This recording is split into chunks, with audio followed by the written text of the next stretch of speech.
ఆ అరుణాచల క్షేత్రంలో శేషాద్రి స్వామి ఎన్ని పరీక్షలు ఎదుర్కొన్నారో, భగవాన్ రమణులు ఎన్ని ఇబ్బందులు పడ్డారో అంత కష్టము కావ్యకంఠ గణపతి ముని పడ్డారు. ఆనాటి నుండి 3 రోజులు అన్నదాన సత్రంలో ఒక పూట భోజనం పెట్టేవారు. రాత్రి అయ్యేసరికి ఏదో కాస్త మంచినీళ్ళు తాగడమో కాస్త మజ్జిగ తాగడమో చేసి పడుకునేవారు అన్నదమ్ములు ఇద్దరు. ఎక్కడ అన్నం దొరికేది కాదు. 3 రోజులు అయిపోయిన తర్వాత అన్నదాన సత్రంలో 3 రోజుల కన్నా పెట్టం, వెళ్ళిపోమన్నారు. బయటికి వచ్చి ఎక్కడ భిక్షాటన చేసిన వారం చెప్పుకున్న ఒక్క పూట భోజనం తప్ప కడుపు నిండా 2 పూట్ల అన్నం తినడానికి కావలసినది ఏ ఒక్క రోజు లభించలేదు. ఈ తమ్ముడేమో ఆకలితో ఏడుపు. ఈ బాధ పడలేక ప్రతిరోజు ఆయన ఒక శ్లోకం రాసి హరసహస్ర రచన చేస్తాను అని ఒక శ్లోకాన్ని రచించడం, అరుణాచలం దేవాలయంలోకి వెళ్ళడం, అరుణాచలేశ్వరుడు ముందు నిలబడ్డం, ఏడుస్తూ అన్నం పెట్టమని ఆయన్ని స్తోత్రం చేయడం. చుట్టూ ఉన్న వాళ్ళందరూ వినేవారు. ఇతనెవరో భలే సంస్కృతంలో చెప్తున్నాడు రా పద్యాలు, కాబట్టి ఈ శ్లోకాలు విందామని రోజు ఆయన ఏడుస్తూ అన్నం కోసం శ్లోకం చెప్పే వాళ్ళకి జనం చేరేవారు. చక్కగా శ్లోకం వినేవారు. ఆయన ఏడుస్తూ అన్నం అడగడం, ఆయన బాధ చెప్పుకోవడం వినేవారు. శ్లోకం బాగుందని వెళ్ళిపోయేవారు. అన్నం మాత్రం ఎవరు పెట్టేవారు కాదు. ఏమిటి పరీక్ష అనుకున్నారు. అలా 1000 శ్లోకాలు అయిపోయాయి. ఆ 1000 శ్లోకాలు అయిపోయిన తర్వాత ఆయన అరుణాచలేశ్వరుడి ముందు చెప్పారు, రేపు సాయంకాలం నేను 1000 శ్లోకాలు నీ ముందు చదువుతాను, అప్పుడైనా అన్నం పెడతావా అన్నారు. అని ఆ మరునాటి సాయంకాలం ఆయన అరుణాచలేశ్వరుడి ముందు నిలబడి 1000 శ్లోకాలు చదువుతారని తెలిసి ఎంతమంది జనం చుట్టుపక్కల ఊళ్ళ నుంచి కూడా వచ్చి అరుణాచలేశ్వరుడి దేవాలయ ప్రాంగణం అంతా నిండిపోయింది ఆ శ్లోకాలు వినడానికి. ఉద్దండ సంస్కృత పండితులతో సహా వచ్చారు. అందులో భగవాన్ రమణులు, శేషాద్రి కూడా వచ్చారు. శేషాద్రి స్వామి, భగవాన్ రమణులు ఇద్దరు వచ్చి ఇద్దరు చెరో మూల నక్కి కూర్చుని వింటున్నారు.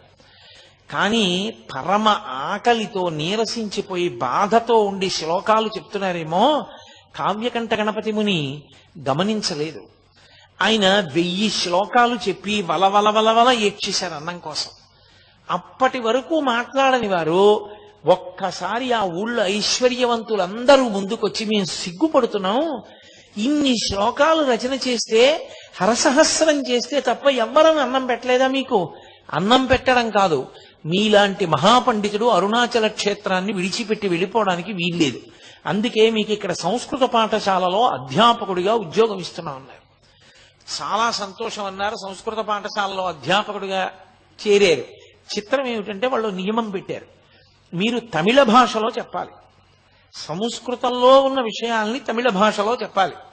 కాబట్టి తమిళ భాషలో అనర్గళంగా మాట్లాడడం మీకు రావాలి అన్నారు. ఆయన అన్నారు, నాకు ఉద్యోగం ఇచ్చేసేయండి, నేను ముందు పాఠాలు చెప్పడం మొదలు పెడతాను, 10 రోజులు సమయం ఇవ్వండి, 10 రోజుల సమయంలో అనర్గళమైనటువంటి తమిళ భాషలో మాట్లాడి పిల్లలకు పాఠం చెప్తానన్నారు. అప్పటికి ఆయనకు ఒక ముక్క రాదు అందులో తమిళంలో. సరే చూద్దాం ఇంత గొప్ప కవి ఏమవుతుందో అని ఉద్యోగం ఇచ్చారు. 11వ రోజున ఆ కళాశాల ప్రధానోపాధ్యాయుడు అటుగా వస్తూ ఈయన 11వ రోజు వచ్చింది కదా ఏం చెప్తున్నాడని చూశారు. ఆయన మాట్లాడుతున్నటువంటి తమిళ భాష చూసి ఆయన తెల్లబోయారు, ఇంత గొప్ప తమిళం మనకు కూడా రాదు, 10 రోజుల్లో ఎక్కడ నేర్చుకున్నాడు రా అని. అంతటి సరస్వతీ కటాక్షం. సరే సంస్కృత పాఠశాలలో చేరారు. విశాలాక్షమ్మ గారు కూడా కాపురానికి వచ్చారు. సంతోషంగా కాలం గడుపుతున్నారు. శివరామశాస్త్రి కొంతకాలం అయిపోయిన తర్వాత నేను వెళ్ళిపోతానన్నాడు, ఇంటికి వెళ్ళిపోయాడు. నడుస్తుండగా అకస్మాత్తుగా ఆయనకు ఒక అనుమానం వచ్చి, ఏమిట్రా ఇలా ఎన్నాళ్ళు కూర్చుని ఎందుకు ఆ పాఠం చెప్పుకోవడం ఏమిటి, ఇంటికి రావడం ఏమిటి, పండితులందరూ చుట్టూ చేరడం ఏమిటి, వీళ్ళతో కావ్యగోష్ఠి ఏమిటి, అసలు నేను తపస్సు చేసి ఎన్నాళ్ళయింది, ఇలా కాదు, నాకు ఈ కావ్యాది విషయాల్లో ప్రవేశం ఉంది కానీ స్వరంతో నేను వేదం నేర్చుకోలేదు, కాబట్టి నేను వేదం నేర్చుకుంటానని ఒక వేద పాఠశాలలో చేరారు. చేరి ఆ వేద పాఠశాలలో వేదాలన్నీ నేర్పేటటువంటి ఒక అధ్యాపకుడు ఉండేవారు. అనతి కాలంలో కొద్ది రోజుల్లోనే స్వరంతో వేద మంత్రాలన్నీ వచ్చేసాయి ఆయనకి. వచ్చేసి ఆయన సాయణాచార్యుల వారు చేసినటువంటి వేద భాష్యాలన్నీ చదివేసి వేదం నేర్పిన గురువు గారికి కొద్ది రోజుల్లోనే వేదమంత్రాలకి భాష్యం కూడా నేర్పారు. అంతటి ఉద్దండు కావ్యకంఠ గణపతి ముని అంటే. అంతటి సరస్వతీ కటాక్షం ఉన్నటువంటి మహానుభావుడు, అపర విఘ్నేశ్వర అవతారం ఆయన. కాబట్టి అటువంటి స్థితిలో ఉండి ఆయనకు ఒక రోజు అకస్మాత్తుగా ఆలోచన వచ్చింది. ఈ పైన మౌనస్వామి ఉన్నారంటారు కొండ మీద, అరుణాచలం వచ్చి నాళ్ళయింది, ఇంతమంది గుంపులు గుంపులుగా పోయి చూసొస్తుంటారు, ఎప్పుడూ మాట్లాడంటారు, ఒక్కసారి ఆయన్ని చూసొస్తే అనుకున్నారు. సరే ఎక్కడుంటారు ఏమిటి అని విశ్వనాథ అయ్యర్ అని ఆయన స్నేహితుడు, ఆయన్ని అడిగారు తీసుకెళ్ళమని. ఆయన సరే నేను తీసుకెడతాను, విరూపాక్ష గుహలో ఉంటారు రమ్మని తీసుకెడుతూ, అక్కడే పద్మనాభ స్వామి ఒక ఆయన ఉండేవాడు. ఆయన ఎప్పుడు రమణ మహర్షి మీద నిందా ప్రచారం చేస్తుండేవాడు. ఆయనకేం తెలుసు, ఆయనకేం తెలియదు, నేనే గొప్పవాడిని, నాకే అన్నీ తెలుసు అంటుండేవాడు. ఆ పద్మనాభ స్వామి మాటలు నమ్మి ఆయనకి అంతేవాసిగా మారిపోయాడు విశ్వనాథ అయ్యర్. ఈయనన్నాడు, రమణ మహర్షిది ఏం గొప్ప అండి, రమణుల సంగతి అలా వదిలి, అప్పటికి రమణులు అనేవారు కాదు, వెంకటరామన్ అనేవారు. వెంకటరామన్ ఏముందండి, ఆయనదేం గొప్ప కాదు, పద్మనాభ స్వామి వారు చాలా గొప్ప, మేము ఆయన శిష్యులం, ఆయన్ని చూపిస్తాను రండి అన్నారు. రమణులు ఎక్కడ ఉంటారని అడిగారు. విరూపాక్ష గుహలో ఉంటారు, అక్కడే పద్మనాభ స్వామి కూడా కూర్చుంటారన్నారు. సరే ఏదో మనకు కావలసింది దొరుకుతుందిగా పదండి అని చెప్పి వెళ్ళారు.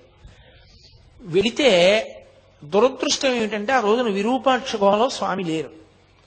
స్వామి లేరు కదా వెళ్ళిపోదాం అంటుంటే ఈయన అన్నారు, కాదు ఇక్కడ దగ్గరలో మామిడి చెట్టు కింద మా గురువుగారు పద్మనాభ స్వామి వారు కూర్చుని ఉంటారు, రండి వెడదామన్నారు. వెడుతున్నారు. చిత్రంగా ఆ లోపల పద్మనాభ స్వామి కూర్చున్నారు, బయట ఒక బండరాతి మీద భగవాన్ రమణులు కూర్చున్నారు. రమణులు అందరిలా ఇలా చూడరు, మీరు ఎప్పుడైనా చూశారో లేదో ఆయన చిత్రపటాలు, ఆయన చూపు గమ్మత్తుగా ఉంటుంది, ఏమిటో ఇలా చూస్తారు ఆయన. రామకృష్ణ పరమహంస చూపు గమ్మత్తుగా ఉంటుంది, భగవాన్ రమణుల యొక్క చూపు చాలా గమ్మత్తుగా ఉంటుంది. ఆయన ఇలా తలపెట్టి చూస్తూ ఉంటారు.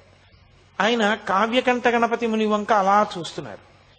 ఆయన యొక్క తేజస్సు చూశారు కావ్యకంఠ గణపతి ముని. అబ్బా సూర్యుని పగిది ఉన్నాడు రా మహానుభావుడని వంగి ఆయనకి నమస్కారం చేసి ఈ పద్మనాభ స్వామి వంక చూశారు.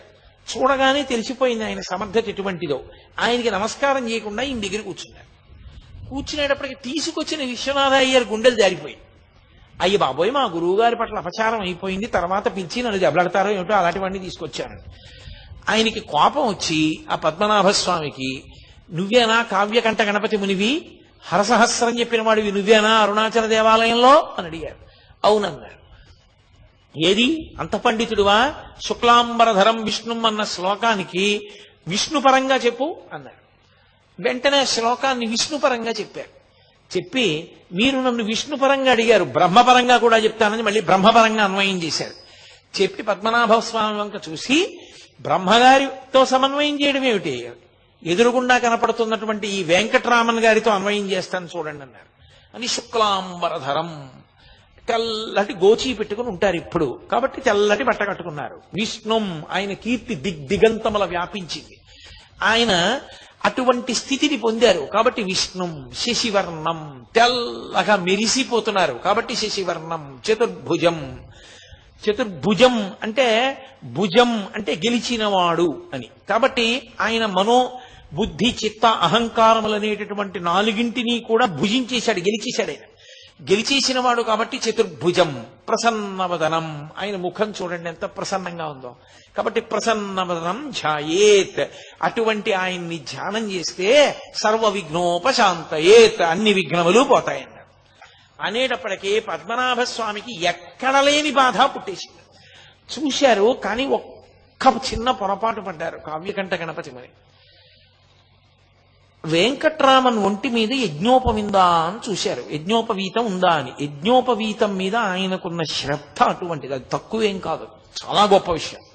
అసలు యజ్ఞోపవీతం ఎందుకు వేసుకున్నాడో తెలియకుండా, జీవితంలో ఒక్కసారి గాయత్రి చేయకుండా, రేపు పెళ్ళనగా ఇవాళ యజ్ఞోపవీతాలు వేసుకున్నటువంటి దౌర్భాగ్యులకి దాని వైభవం అర్థం కాదేమో గాని, పుట్టిన దగ్గర నుంచి గర్భాష్టమంలో ఉపనయనం చేసుకుని సంధ్యావందనానికి ప్రాణం పెట్టే మహానుభావులకి యజ్ఞోపవీతం మీద అంత గౌరవం ఉంటుంది అంటే అందులో ఏమి తక్కువ భావం ఏం లేదు, దాన్ని ఏమి తక్కువ చేసి చూడవలసిన అవసరం ఏం లేదు. ఈయనకి ఒంటి మీద యజ్ఞోపవీతం లేదు, కాషాయం కట్టుకోలేదు, తెల్లటి గోచీ కట్టుకున్నారు.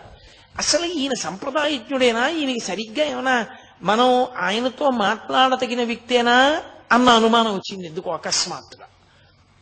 వచ్చి ఆయన తేజస్సు చూశారు, నమస్కారం చేశారు, దిగి వెళ్ళిపోయారు విశ్వనాథ అయ్యర్తో. ఆ తర్వాత ఇంకెప్పుడు పైకి రాలేదు, ఇక కొండ మీదకి రాలేదు, ఆ క్రిందనే ఉండిపోయారు. ఉండిపోయి మళ్ళీ అక్కడి నుంచి మళ్ళీ ఆ సంస్కృత పాఠశాలలో ఉద్యోగం కూడా వదిలిపెట్టేశారు. వదిలిపెట్టి మళ్ళీ తీర్థయాత్రకి వెళ్ళారు, చాలా చోట్ల తపస్సు చేశారు. అని ఆయన విచిత్రం ఏమిటంటే ఆయనకి అంత పట్టుదల. ఒకసారి తారామంత్రం తెలియని వాడివి నువ్వు విద్వాంసుడివా అన్నాడు ఒక ఆయన. అంతే, ఆయన తారామంత్రోపాసన పొంది సిద్ధి పొందారు, రేణుకాదేవి దర్శనం పొందారు, పరశురామానుగ్రహం పొందారు. అందుకే ఆయన వాక్కుతో అగ్ని కురిపించేవారు. ఆయన నోటితో అన్నారంటే అగ్నిహోత్రం పడవలసిందే, అంతటి మంత్రసిద్ధులు పొందారు ఆయన. మళ్ళీ ఇంత తపస్సు చేసి మళ్ళీ అరుణాచల క్షేత్రానికే వచ్చారు. వచ్చి ఆయనకి తపస్సు మీద ఉన్న ప్రీతి అటువంటిది. నైరుతి లింగం ఆయన ముందు దుర్గమ్మ తల్లి కోవెల దగ్గర కూర్చుని తపస్సు చేశారు. అక్కడ మేకలు కాసుకుని వాళ్ళు అరుస్తూ ఉండేవారు. ధ్యానభంగం అవుతోందని అమ్మవారి దగ్గర అనుమతి అడిగి ఆవిడ్ని శ్యామలాదేవి అంటుండారు, పచ్చయ్యమ్మన్ కోవెల్ అంటుంటారు అక్కడ. ఆయన మళ్ళీ అక్కడి నుంచి నైరుతి లింగం దగ్గరికి వెళ్ళిపోయారు. నైరుతి లింగం ప్రదక్షిణ మార్గంలో కొంచెం లోపలికి వెడితే కనపడుతుంది. దానికి ఒక పక్కన నైరుతిలో పక్కకి ఓ చిన్న గుడిసె లాంటిది వేసుకుని దానికి ఒక చెక్క తలుపు లాంటిది ఒకటి పెట్టుకుని రాత్రింబవళ్ళు అందులో కూర్చుని తపస్సు చేస్తుండేవారు. అలా తపస్సు చేస్తున్న రోజుల్లో ఒక ఆశ్చర్యకరమైనటువంటి సంఘటన జరిగింది. ఆయన ఒకసారి అరుణాచలేశ్వరుని యొక్క రథాన్ని చూశారు. అరుణాచలేశ్వరుడికి ఉన్న రథం అంత రథం ఇక ఏ ఈశ్వర స్వరూపానికి ఉండదు అంటారు. 14 భువనములు ఎలా ఉంటాయో అలా 14 అంతస్తుల కొయ్యతేరు అరుణాచలేశ్వరుడు. అది ప్రత్యేకించి కృత్తికా ఉత్సవానికి 8వ రోజున ఆయన నందివాహనారూఢుడై ఆ మరునాడు కొయ్యతేరు మీద వెడుతున్నప్పుడు ఆ విలాసం, ఆ వైభవం చూసి తీరాలంటారు. అంత పెద్ద రథం, ఆ రథం వంక చూశారు. చూసి ఆయన అనుకున్నారు, 14 భువనములను ఏకకాలమునందు చూడలేరు, కానీ ఈ రథాన్ని ఇందుకే ఇలా నిర్మాణం చేశారు. 14 భువనములను నడిపించగలిగినటువంటి పరమేశ్వరుడే 14 భువనముల యొక్క రూపంగా ఉన్నటువంటి ఈ రథస్థితుడై ఈ లోకాన్ని నడుపుతున్నటువంటి వాడిగా రథంలో నడుస్తూ కనపడతాడు. అందుకే అరుణాచలంలో రథోత్సవం జరిగిన నాడు దర్శనం చేయడం అంత గొప్పదైంది అని భావన చేశారు. వెళ్ళి మళ్ళీ తపస్సు చేసుకుంటున్నారు. తపస్సు చేసుకుంటుండగా ఆయనకి చీకటి పడిపోయిన తర్వాత బయటికి వచ్చారు. బయటికి వస్తే కొంతమంది మాటలు వినపడుతున్నాయి. అరుణాచలంలో ఇవాల్టి రోజు ఉదయం రథోత్సవం కోసం కొయ్యతేరులో స్వామివారిని పట్టుకుని బయలుదేరారు. ఖచ్చితంగా ఈయన పనిచేసిన సంస్కృత పాఠశాలకి ఈయన అరుణాచలం రాగానే అన్నం తినడానికి అడిగినటువంటి ఆ అన్నదాన సత్రంకి మధ్యలో రథం ఆగిపోయింది. ఎంతమంది దాన్ని మరమ్మత్తు చేసేవాళ్ళు వచ్చారో, ఎన్ని వేల మంది వచ్చారో, ఇంతమంది మోకులేశారు, లాగారు, తోశారు. ఏం చేసినా అంగుళం కూడా రథం కదలలేదు. పరమేశ్వరుడికి ఏదో ఆగ్రహం వచ్చింది, రథం ఆగిపోయింది కదలడం. ఏమీ తేడాయా కనపట్టలేదు. మరునాడు మధ్యాహ్నం 12 అయ్యేటప్పటికి రథం కానీ వెళ్ళి మరొక వాహనం మీదకి మారకపోతే స్వామి దేవాలయం అంతా ప్రాయశ్చిత్తం చేయవలసి ఉంటుంది. అందరూ హడిలిపోయారు. ప్రధాన అర్చకుడు కూడా బాధపడుతూ ఇంటికి వెళ్ళిపోయాడు. ఆలయ అధికారులు వెళ్ళిపోయారు. ఎవరో కొద్ది మంది ఉన్నారు. ఆయనకి అకస్మాత్తుగా ఒక మాట వినపడింది, అరుణాచలేశ్వరుడు నీకోసమే ఆగిపోయాడు, నువ్వు వెళ్ళు, రథం కదులుతుందని. ఇది నిజమా? నాకు ఈ మాట వినపడిందా అని ఆయన ఆశ్చర్యపోతున్నారు. మళ్ళీ వినపడింది, చెవులో ఎవరో చెప్పినట్టు. సరేనని బయలుదేరి రథం దగ్గరికి వెళ్ళారు. అప్పటికే బాగా చీకటి పడిపోయింది, రాత్రి చాలా ఆలస్యం అయిపోయింది. ఆయన వెళ్ళి చూసేసరికి 10 మంది రథం చుట్టూ కాపలా ఉన్నారు. ఇప్పుడు రథం కదలడానికి నేను చెయ్యేస్తే కదులుతుందని చెప్తే డాంబికంగా ఉంటుంది. ఈశ్వర, రేపు ఉదయం వస్తాను, నన్ను మన్నించండి అని వెళ్ళిపోయి మళ్ళీ ధ్యానానికి కూర్చున్నారు. అంతసేపు బడలిపోయి పడుకున్నారు, నిద్రపోయారు. ఈశ్వరుని యొక్క శాసనం, అంత బ్రహ్మముహూర్తంలో లేచేటటువంటి వ్యక్తి ఆ రోజు బాగా తెల్లవారిపోతే కానీ నిద్ర లేవాల. అంత మెల్లగా లేచి తను ఆ రోజు చెయ్యవలసినటువంటి అనుష్ఠానం చేస్తే తప్ప బయటికి వెళ్ళరు. స్నానం చేసి అనుష్ఠానం అంతా చేసుకునేటప్పటికి 10 అయిపోయింది. మళ్ళీ పరిగెత్తుకుంటూ రథం దగ్గరికి వచ్చారు. వచ్చేటప్పటికి ఇంకా నిపుణుల్ని తీసుకొచ్చారు, ఇంకా జనం వచ్చారు, మోకులేస్తున్నారు, లాగుతున్నారు, తోస్తున్నారు, అంగుళం కదలటం లేదు. ఈయన వాళ్ళందరినీ, మీరు కావ్యకంఠ గణపతి ముని చిత్రపటం చూశారో లేదో, చాలా సన్నగా ఉంటారు. ఆయన వీళ్ళందరినీ తప్పుకొమ్మని ఒక్కసారి దగ్గరికి వెళ్ళారు. వెళ్ళి అరుణాచలేశ్వరుడు ఎదురుగుండా నిలబడి రథంలో, అప్పా మీరు పిలిచారు, వచ్చాను, కాబట్టి ఇప్పుడు మీరు సంతోషంగా బయలుదేరండి, రథం కదలాలి స్వామి అని పక్కకెళ్ళారు. అంతే, రథం కదిలింది. కదిలి రథం 12 గంటల లోపల దేవాలయానికి వెళ్ళిపోయింది.